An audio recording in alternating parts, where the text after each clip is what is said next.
Ayon sa autopsy report na isinagawa ng PNP Crime Lab sa mga labi ni Didit Reyes, myocardial infarction o problema sa puso ang sanhi ng kamatayan ng singer. Talagang may sakit siya sa puso dahil ang nakita naming mga infarct, mga old and recent. Ibig sabihin meron na siyang dating atake pero maaring hindi masyadong malala para ikamatay niya. Pero itong mga bagong infarct na nakita namin dun sa puso ni Didit Reyes, malalaki siya. To the point na maaring hindi niya nakayanan, naging sanhi ng kamatayan.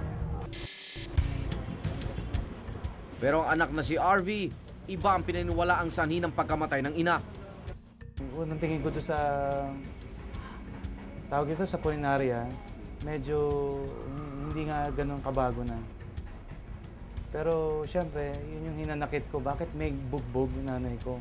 Namatay na may pasa. Yun ang inisip ko kaagad, ano nangyari? May bumugbog dito. Patunay umano ang bukol sa mukha ni Didit na hindi ito nasagasaan lamang. Paniwala ni RV, isang matigas na bagay ang ipinalo sa mukha ng yumaong ina. Naniniwala ka ba doon sa resulta ng kanyang pagkamatay o may mga agam-agam ka pa? Unang tingin ko, siyempre, tungkol doon sa bugbog niya, sa katawan niya. Ang dami niyang pasa eh. Hanggang nasa wake eh, ang tigas na dito niya. No, dito, umangat to. Matigas, naging parang bone. Kahit na naratay na siya, kakapain ko, matigas pa rin. Sang-ayon naman ang doktor na sumuri sa mga labi ni Didit na malayo sa katotohanan ang kwentong pagkakasagasa sa kanya. Ngayon, yung allegation nila na itong si Didit Reyes ay nabangga ng isang sasakyan o nahagip ng isang sasakyan, parang hindi siya consistent doon sa mga injuries. Although yung mga nababangga ng mga sasakyan, nagpo-produce din ng mga pasa, pero this time, mapapansin natin na wala namang ibang tama doon sa katawan niya para sabihin na talagang nasagasaan o nahagip siya ng sasakyan. So sa aking pananaw, mas tutugma siya doon sa theory na maaring merong isang bagay na matigas na inampas intentionally doon sa lugar kung saan nag-appear yung mga pasa o contusion ni Didit Reyes. Kahit nakaduda-duda ang sanhi ng mga pasa, ayon sa investigasyon ng SOCO, wala itong kinalaman sa ikinamatay ni Didit. Yung findings nga nung autopsy report, natural cause of death ang lumalabas. So, ibig sabihin, wala siyang sampa ng kaso kasi yung pagkamatay niya ay wala namang foul play. Pwede silang magsampa ng kaso doon sa injuries niya kung talagang binubog siya. Pero doon sa pagkamatay, dahil hindi naman yung sanhi ng pagkamatay niya, hindi nila pwedeng i-connect yung pagbugbog doon sa pagkamatay niya. So, masasampahan lang siguro ng kaso yung gumawa noon. Physical injuries lang, hindi homicide.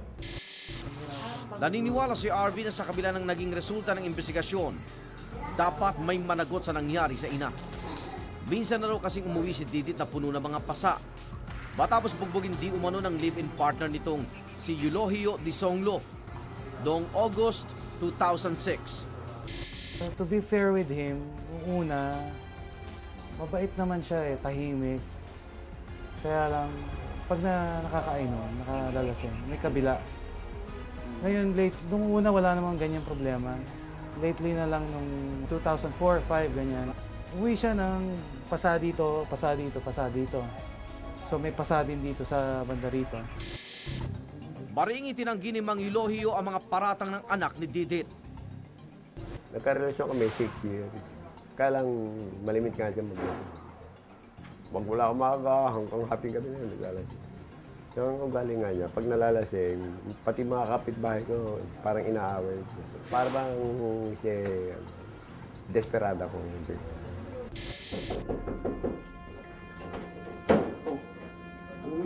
Lasing ka na naman. Hindi pagkikian naman. Ah, Sabi, wag mo ako pagkikian naman eh. eh, ba't hindi kita papakialaman eh? Asawa kita. Ang pagkalulong di umano ni Didit sa alak ang naging sanhi ng paghiwalay ng kanilang landas. Kailangan. Malimit ko nang sabihin sa kanya, Ayoko na maghuling lang. Parang nahihirapan na ako makasama sa kanya. Una-una, mabait akong tower. Alam ng bomb platero. Alam ng bombing yan. Ibang hindi ako ganong klaseng tao. 7 buwan matapos pumanaw si Didit Reyes ay hindi pa rin nabibigyan ng kasagutan ng kanyang pagkamatay. Ito ang tanong na naistudukan ng kaibigang si Derly. Pagbubunyag niya, totoong may nanakit kay Didit nung araw bago ito nakituloy sa bahay niya. Basta nung Martes ng umaga na magkasama kami, umupo siya sa tabi ko, nandito ako, naghahain ako. Meron siyang nasabi sa akin na yung hindi nga siya nabangga. Meron siyang inano sa akin na mahirap na lang ipalabas na ang dahilan ng kanyang mga pasa. Yun, may sinabi siya sa akin dahil nakukonsensya ako na pero ayokong iano kung sino man yun. Ayoko nang magdamay ng ano. Dahil sa biglaang pagkamatay ni Didit, na-dismiss rin ang kasong pananakit laban sa dating ka-live-in partner na si Eulogio Disonglo na isinampan ng dating singer noong 2006. Natutuwa ako. Kasi lahat ng sinasabi ko ito. Yung kanyang isasabi niya, kasi basta masasabi ko lang si Arby. Ang ina mo, inawgaan ko yan. Minahal ko sa loob ng anyo. Patuloy ang kanyang paniniwala na ang kanyang ina ay pinatay at hindi lang namatay. Gustuhin man niyang magsampa ng kaso, wala rin siyang perang magagastos para rito.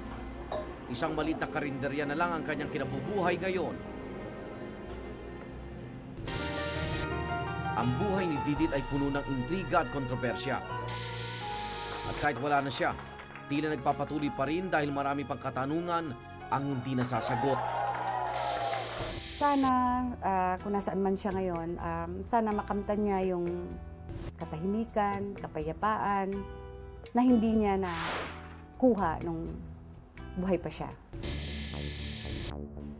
Aga sa susunod na Huwebes, ako naman Arnold Clavio. Ang mga tanong ng kahapon sisiya sa atin ngayon dito sa Case Unclosed.